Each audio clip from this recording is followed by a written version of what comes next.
On February 9th, 2022, at the New England Sports Village in Attleboro, the Somerset Raiders played Seekonk DR in an ice hockey matchup. Little did everyone know that the game would go down as one of the greatest victories in SBRHS sports history.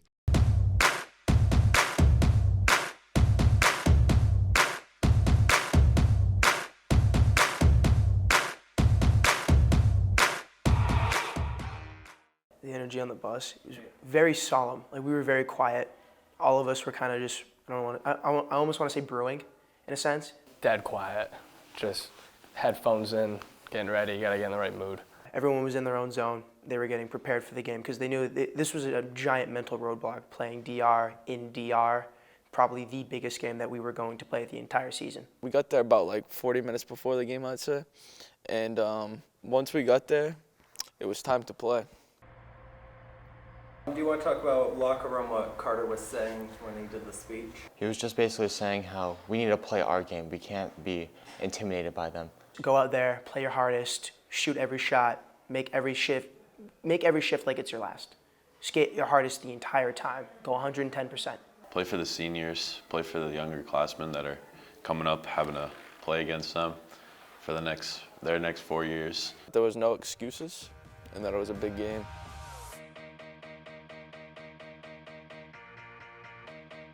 Oh God, I'm thinking the 7-minute warm-up's too long.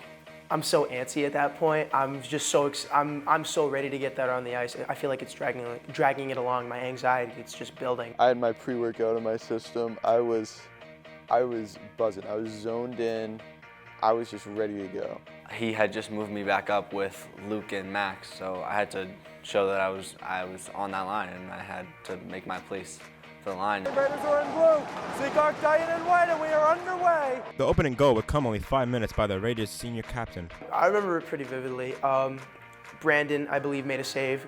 I got it from the corner. Max kind of dished it to Max, and Max caught it, and then it was kind of a 2-on-1. Max took it up the side, and I thought to myself, I'm like, oh, Max is going to set up in the zone. Me and Max were like going in the zone, and he saw the shot and he took it, and it was a really nice shot. It went right over the goalie's glove, I think. All I thought to myself was, wow, that shot went in. What a beautiful shot. I don't think I've ever seen anything like that before in my life. And all I knew is that, like, wow, we have the goal up against them. This is humongous, and we need to carry that momentum as the game goes on. It was definitely a big boost in energy on our side. After serving back-to-back penalties, the Raiders captain once again delivered, scoring on a solo effort. I knew I had to make it up. I got 2 penalties in a row. I got one, I got out on the ice, I tripped a kid on accident, and I got put right back in the box, and I was like, oh, I gotta make up for this now. He had just gotten out of the box like literally 5 seconds ago, and then he grabbed the puck and just went in and scored. It was a lot. He scores! Jack Jaguars get 2! 2-0 Raiders! I've seen it from Charlie Coyle before and seen Max do that in the game against them. And the way he got so excited and rallied up the team, I think that's one of the reasons why we won. That was like an extra energy boost and motivation, a confidence booster for us. Despite having the momentum, 3 quick goals from DR saw the Raiders trailing with 4 minutes to go in the second. So after they had scored, we were all pretty down because we knew that if we didn't keep carrying the momentum, or if we didn't stop their momentum, we were, I don't want to say game over, because I don't want to be pessimistic about that, but it definitely would have been something along those lines where it would have been a struggle in order to get back. It would only take 16 seconds for the Raiders to equalize. Junior Davis Sullivan ripped a low shot glove side to tie the game. We're tied at 3, Davis Sullivan. When Davis scored that goal, we went nuts. We went insane. And then once Davis put that in, we knew we had it. We knew we'd get another one right after. So as soon as Davis pots that goal, we know that we have some form of security heading our way into the third period. It was huge. It just gave us so much time to calm down and relax and regroup as a team. Davis used my skates too. Yeah, Davis's, I think his blade broke, and no one had another blade his size, so Braden took his skates off, Davis put them on, and Braden was on the bench with his shoes on. Despite the Raiders allowing 3 goals through 2 periods, their fear was not allowing a goal, but rather not scoring a goal. I was more worried that we wouldn't get a goal, because Brandon's solid, really good goalie, so we weren't really we weren't too worried about him. We were worried about like our offense and getting out of the zone mainly. Oh, I'm never concerned about Brandon not letting up a goal. I think it was us. I think it was just us. Because, I mean, Brandon saves us in most of the games. He's a phenomenal goalie, and he definitely saved us in a few of those games. On a 5-3 power play advantage, with just under 6 minutes left, Max Aguiar completed his hat trick, scoring on a loose rebound in front of goaltender Sam Bastis. Block. It's going to fall for Garvin. Now chance right in front. It's a goal. Max Aguiar. He's got a hat trick. 4-3 Raiders. That was the best feeling I've ever felt. Like, I wish I could go back to that right now. Oh man, that was great. I was jumping in the air. I was screaming. I was just banging on the boards. It was pretty hype. The winning goal was definitely, it was hype. Definitely felt good to know that we were in the lead against them. Despite a late rush from DR, the Raiders held on to win 4-3, making it DR's first loss in almost 2 years. A moment we'll never forget. I don't think any of us will ever forget that moment. I know it's just like high school sports and stuff, but some of it just, like, that's all the kids are gonna have.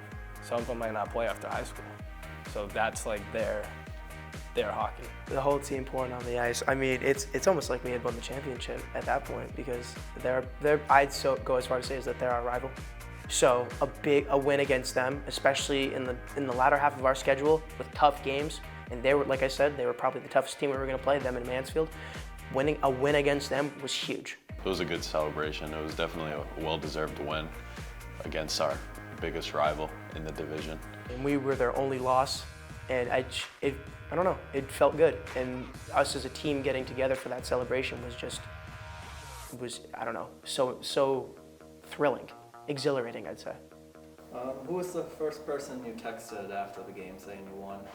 It was definitely my dad. Definitely my dad, because my dad is one of my biggest supporters when it comes to playing hockey. He's always been behind me 110% of the way. And I knew after that game, because I don't know, I saw him up in the stands and I was like, we did it. We beat the team that beat us last year. We beat the team that beat us earlier in the year. This is, like, we did it and you were there and you saw me play. Probably my sister.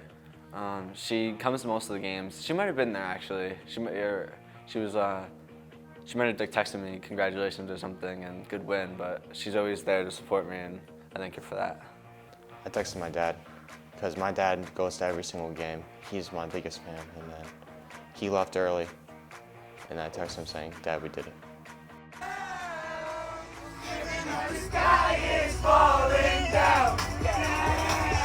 The bus ride back was electric. There was a lot of throwbacks on, and the boys were singing.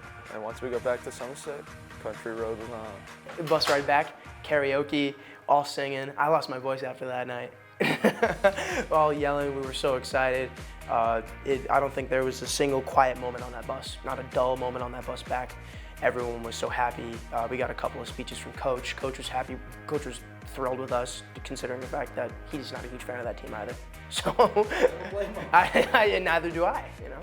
Oh yeah, we had the speaker going. I think we did karaoke probably, I don't remember. I got that speaker with the microphone. That was always so much fun, hearing some of the guys sing like Taylor Swift. You just don't expect it. It was loud, everyone was happy. It was good, and it was a longer ride too because it was in Attleboro, so it was, it's always nice to have the bus rides back to just kind of recoup and celebrate for the win. It was a fun bus ride back. We were all, yeah, a lot of songs being played because we were all in a good mood. It just felt like the reward of us playing that hard against DR and actually beating them for the first time in like, since quarantine started. It was just crazy. It was exciting.